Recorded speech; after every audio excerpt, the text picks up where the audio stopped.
திருவாபரணம் தவழும் மார்பில் ஒரு ஆபரணம் நானாய் மாற திருவாபரணம் தவழும் மார்பில் ஒரு ஆபரணம் நானாய் மாற வேண்டினேன் சுவாமி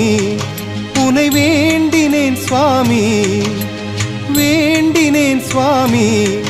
உனை வேண்டினேன் சுவாமி ஹரிஹர சுதனுன் அழகினில் கரைய ஆசை வைத்தேனே இந்த வரமும் வேண்டி தவமும் செய்தே தினமும் தொழுதேனே திருவாபரணம் தவழும் மார்பில் ஒரு ஆபரணம் நானாய் மாற வேண்டினேன் சுவாமி உனை வேண்டினேன் சுவாமி ஹரிஹர சுதனுன் அழகினில் கரைய ஆசை வைத்தேனே இந்த வரமும் வேண்டி